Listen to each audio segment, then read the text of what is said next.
Hello and welcome to Thursday's edition of Cracking the Cryptic, where, as you can see on your screens, we are doing Fog of War Sudoku today. Not only that, a puzzle by GDC called The Lonely Six. I think I can guess why it's called that. And apparently this is wonderful. Well, some of the people who wrote in to recommend this puzzle said that it is only 1 star for difficulty, and others said, no, it's 3 stars. So I don't know how hard we'll find it, but it might be susceptible, if you have some brilliant insights, to quick solving. We shall see. Well, actually, speaking of great puzzles, of which this is supposed to be one, I must mention yesterday's puzzle, which was The Hare and the Tortoise by Marty Sears. This is part of this series that's going on in the Sudoku world at the moment, where people imitate the styles of their favourite constructors, and then you have to work out by solving it whether you feel it is a Marty Sears puzzle, or if not, who might be doing the imitation, who is the imposter. Last night's video, there is a reveal at the end. I won't spoil it, but what I will say is this is one of the best puzzles we've ever seen, frankly. So definitely have a go at that. And even if you don't have time to have a go at it, take the time to read the instructions, which the constructor has made into a poem. It is phenomenal what people are achieving in the world of Sudoku construction at the moment. Now I've got some potentially interesting news for you today. I'll start off with the interesting news, shall I?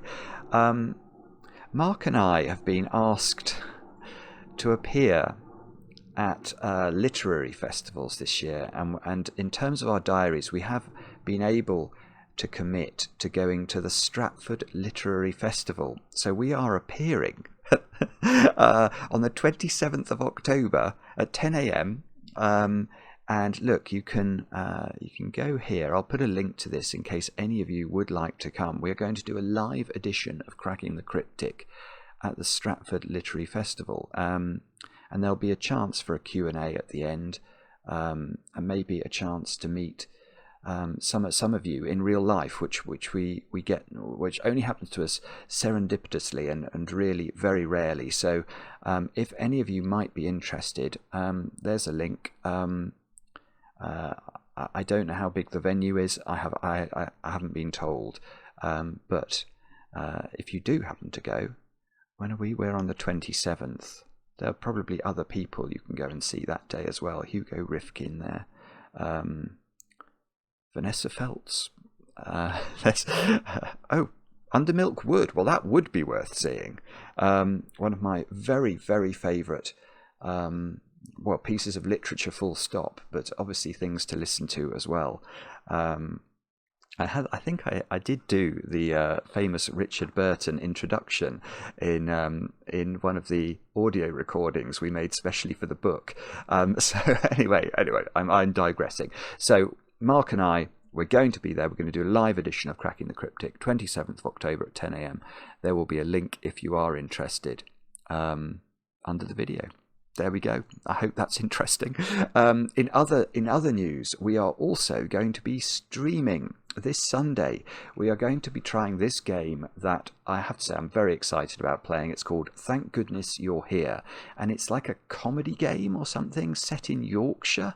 Apparently, it's got a lot of British humour, I don't know how suitable it is. So we took some solace from the fact that the game has appeared on Nintendo, which is obviously, that is a high bar. Nintendo don't publish anything that's sort of too rude. So I think it's meant to be okay. I don't think it's got any swear words or anything like that, but I think it does have innuendo. So I just mention that to you. Don't watch it if you might be offended by innuendo.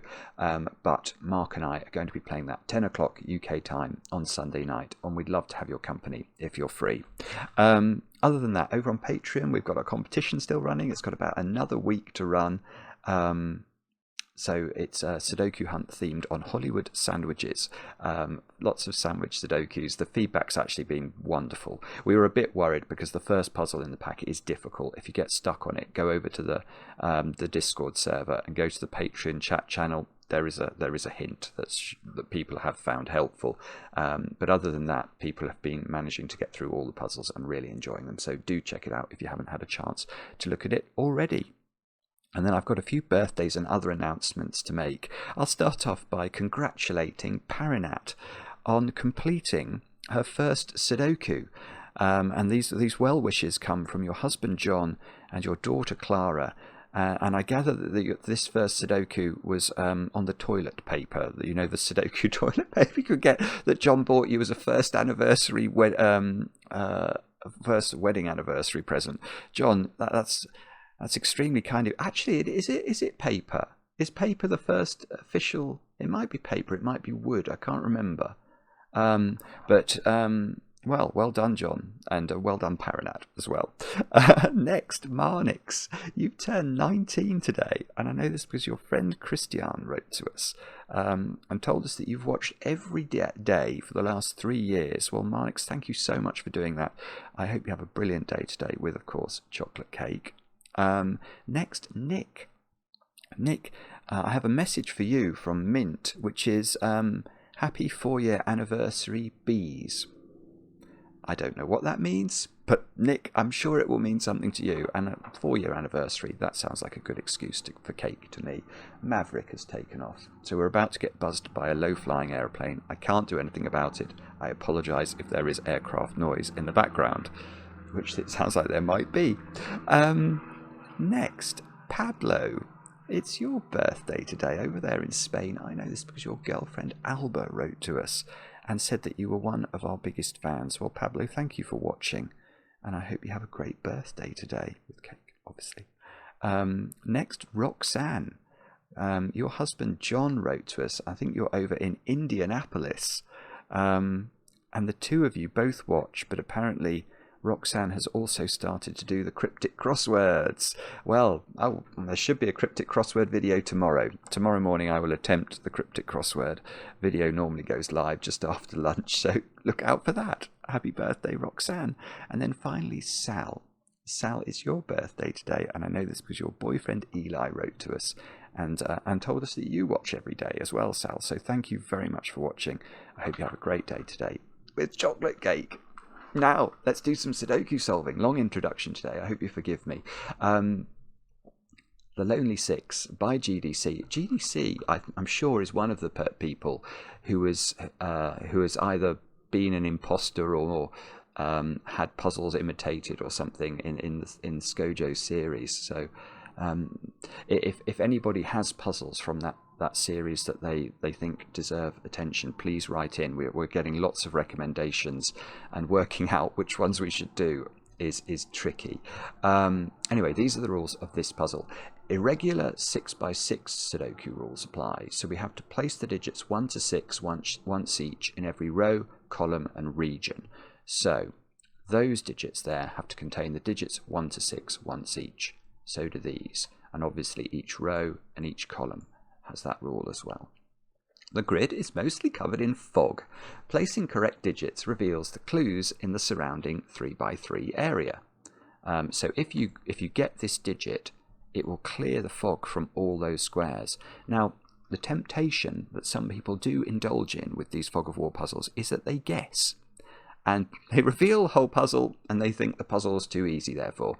That is not the idea of these puzzles. The idea is to solve them as the constructor means, which means that you have to deduce logically things about the puzzle and reveal the logic gradually.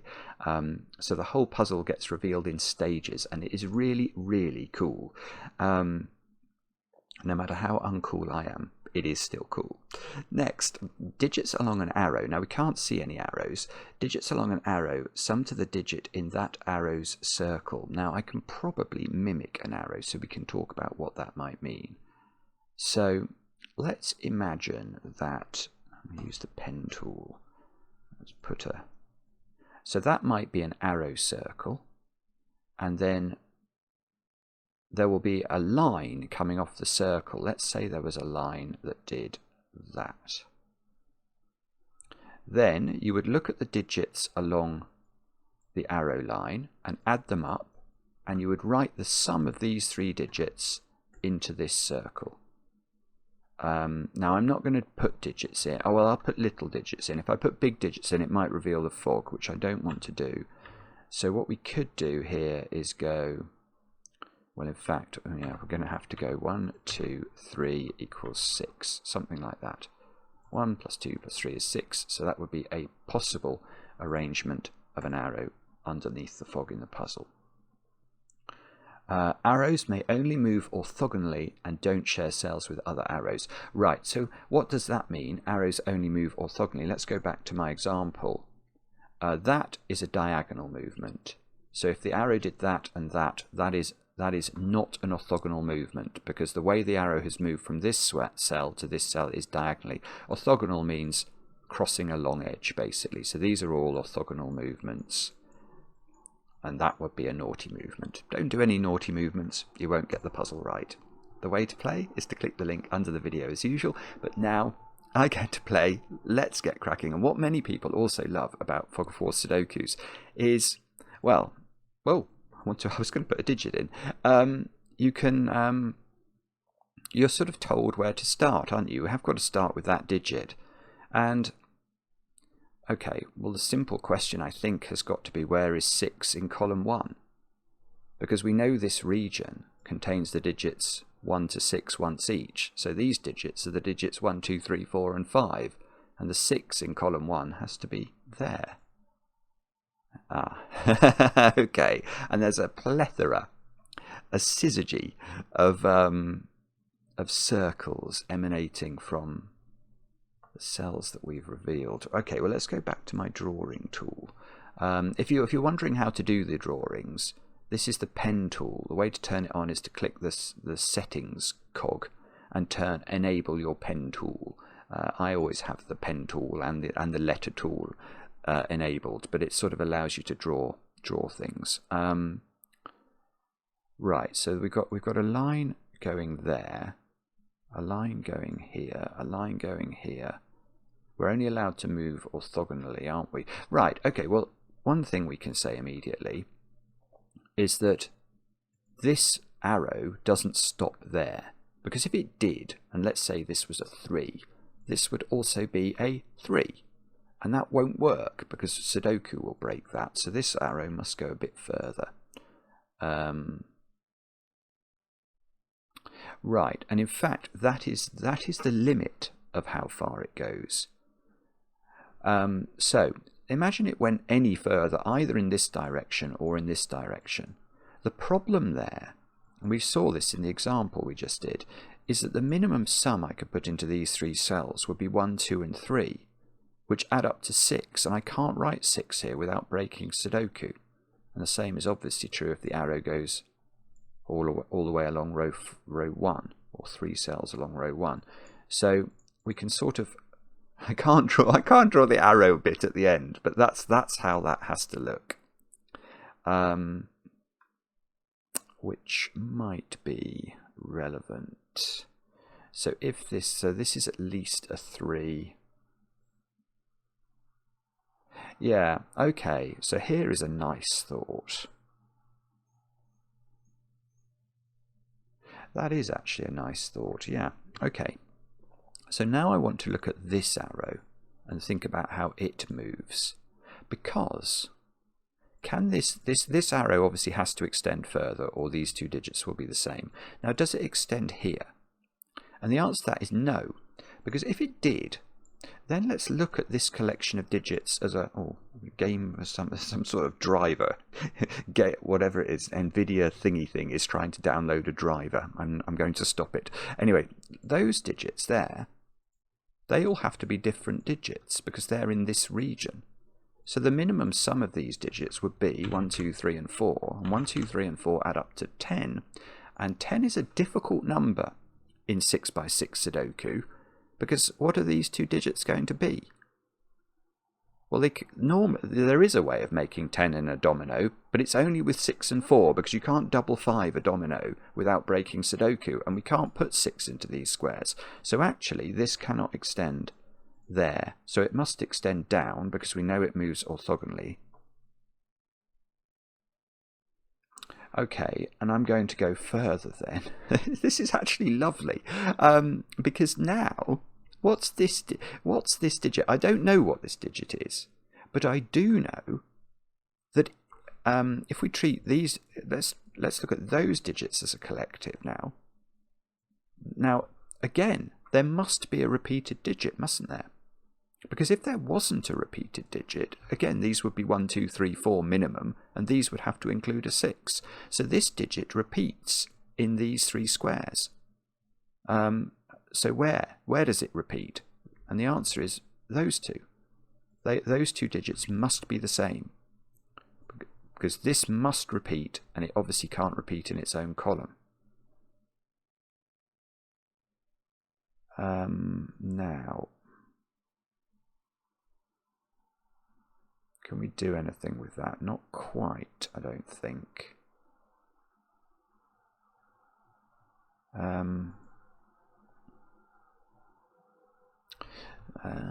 Well, no, okay, I can. That can't be 6, can it? That's fair enough, yeah.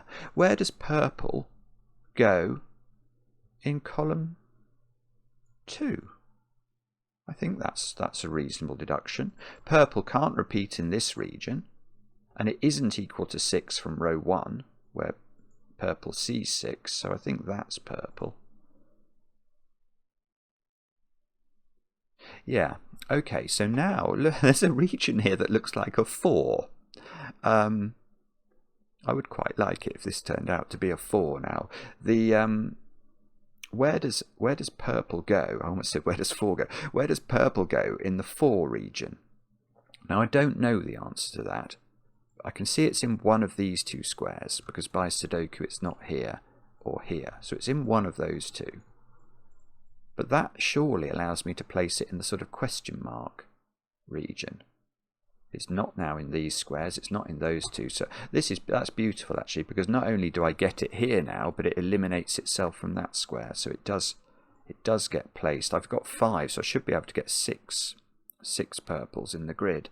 Yeah, I've not put a purple in row 2, so purple goes there. So purple is an arrow cell, or an arrow total, which means, well, what does that mean?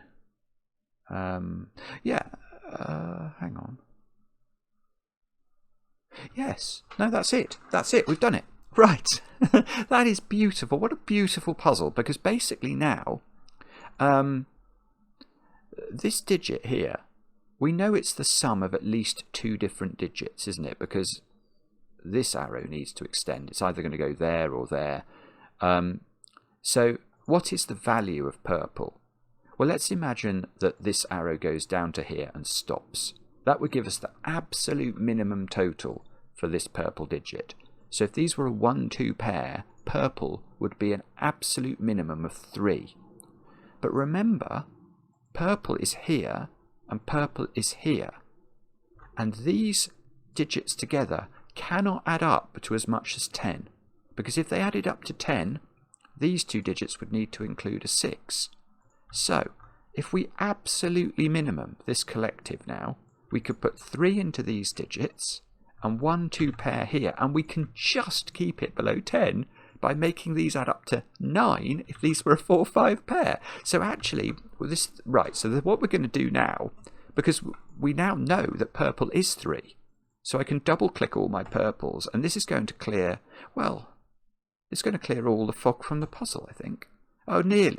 Oh, that's 3 in the corner. That's 3 in the spotlight losing its religion. That's absolutely beautiful. So now we've almost cleared. Well, okay, where does that arrow go?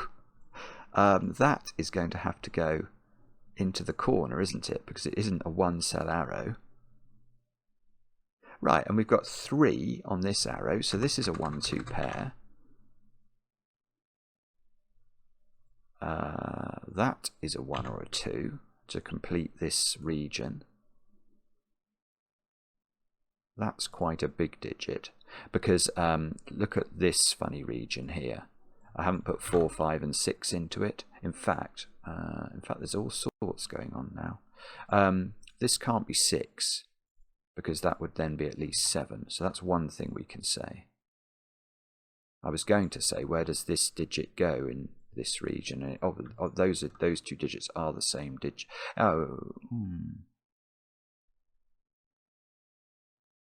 no. I was wondering if I could do something like that. I'm not sure I can. This digit must be a low digit. It can't be as much as 4, can it? Because then this circle is going to be too big. So this has to be a 1 or a 2.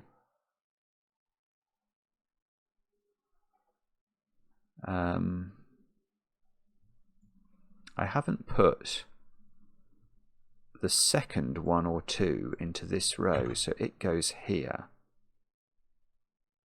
Oh, hang on. This can't be a 4. Because if that's a 4, how do we make this arrow work?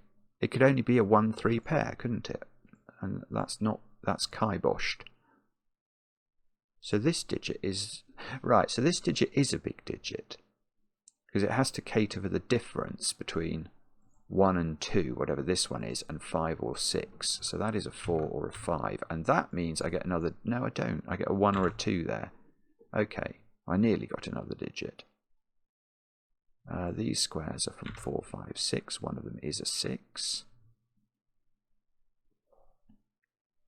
Actually, you know what I'm going to do? That can't be 4, because this is at least 4. I suspect oh, that's not 6 by Sudoku. It's just going to be spotting where the naked single is here. 1, 2.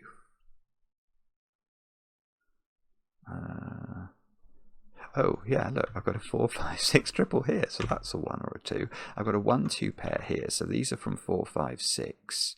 I've got a 4, 5, 6 triple here, so this is a 1 or a 2. These squares, oh yes, okay, so where this is a 1, 2 pair in this funny region at the bottom, this sort of, I don't know, I want to say Arthur the Caterpillar from Will-O-the-Wisp. I don't know why. These are from 4, 5 and 6. Oh, there's a 4, 5, 6 triple. So 1s and 2s are all over the place here. So this is 4 or 5.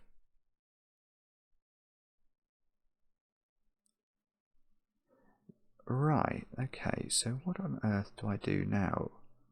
We might have to colour things here.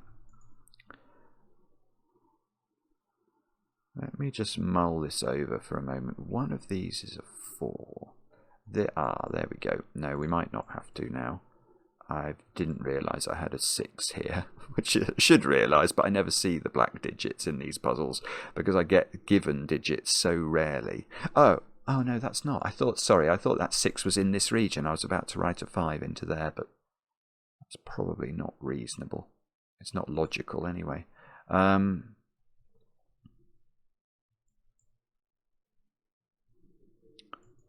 there's definitely a 6 in here. I'm sorry, no. I keep thinking I've seen something and I haven't. Alright, okay, I'm going to resort to colouring then. So which digits shall we colour? We have a choice, I think.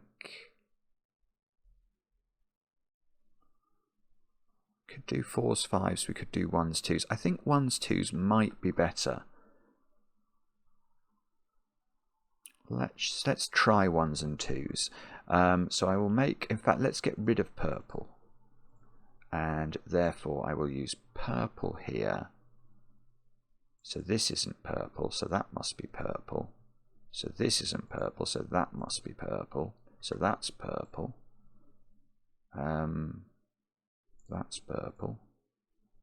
And I haven't put purple into, so purple is the bottom digit here. So the other 1s and 2s, the ones that don't have, it won't let me double click on them, but the ones that don't have colour now, we'll make those green.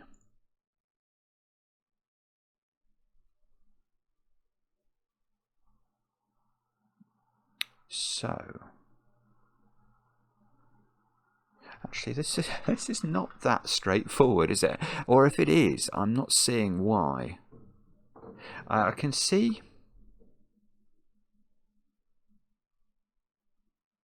I mean, that digit there, that needs to make an appearance in row 2. and it can't repeat in its own region, so that is that digit, which now needs to make an appearance in row 1, so that digit is that digit. Yeah, that's actually quite interesting, because now I can see that I can place orange in row 4. And the way I'm seeing that is that orange is not the same as the digit on this arrow, is it? Because this isn't 0. So for orange to be here, the difference between these two digits would have to be this digit, which it would have to be 0, which is nonsense. So orange can't go here by Sudoku, there's an orange in its column. It can't go here by mathematics, so that is orange. And therefore, okay, so therefore that's orange. Orange is 4 or 5, so orange is not that one. So have I done all the oranges? No, I haven't. I've got to put an orange. Right, that's got rid of a digit, because orange is 4 or 5, and that square I had a 6 in, so that's now come down. That's a 4 or a 5.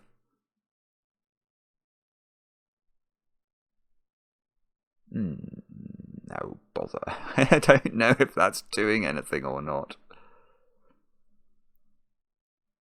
Okay, I'm going to use this one now because I can see how to propagate that one a little bit. I'll make that blue. So where's blue in this row? It has to be here. Therefore, that digit is 5 or 6, which we know is the total of this one. Blue must be there. Oh, I see, and that's 5 or 6 as well. Oh no, look what I've proved here. I've proved that orange plus green is blue. And look, I've got orange plus green. So this is this equation. Those 3 digits are the same equation as those 3 digits. That actually, well, it's not surprising, I suppose, but it's not what you want in these puzzles. You want some way of differentiating things. Right, where is blue in the question mark? It has to be there. So that digit loses its 4, but perhaps not its religion. 1, 2, 3, 4. So we've got to put blue into row 1. Oh. Okay, so we don't know, do we? Blue is in one of these 2 cells in each case. So the other digits, oh goodness, this is not going to work. Because the other digits in these regions, these digits are all the same, aren't they? And therefore yellow, where does yellow go? It's going to be in the same positions as blue. So we've got sort of a deadly pattern on yellow and blue. So something in this grid is resolving it mathematically. And it's just going to be working out. We know it's not this. This is the same. So it's either...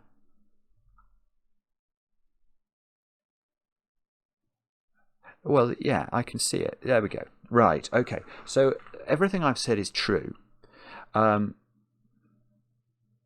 Everything I've said is true. It's beautiful, actually. I can see exactly where we need to look. If you can't see where we need to look now, do pause the video and have a look and just study the grid and study the colours in the grid, and you'll see it, and it's beautiful. It's really clever.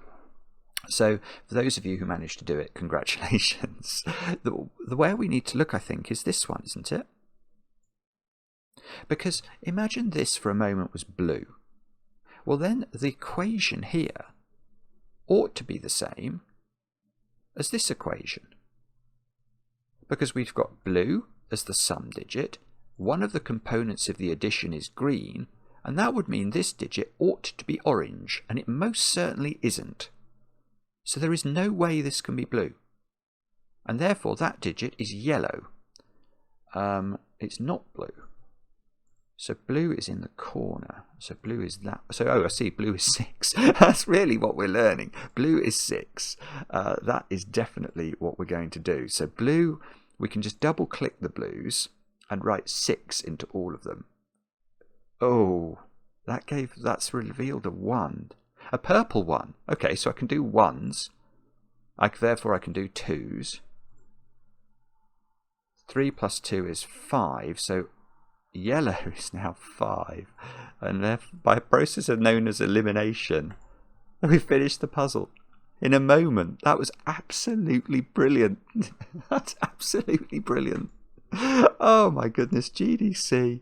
That was so strange, the puzzle, because when I got the threes, I presumed the whole thing was going to collapse, and it most certainly didn't. The complicated part was to come, but let's go back to the early part. The three was gorgeous, thinking about the way that you had to have a repeat in those cells. I think it's such a simple point once you see it, or if you're used to thinking about arrows in the way that I have become used to them from doing all these videos over the years. It's just beautiful. That is a beautiful, a simple puzzle, but no, simple is wrong. If you've never seen arrow Sudoku before, that's not simple. It's just elegant and really rather lovely. Let me know in the comments how you got on. I enjoy the comments, especially when they're kind. And we'll be back later with another edition of Cracking the Cryptic.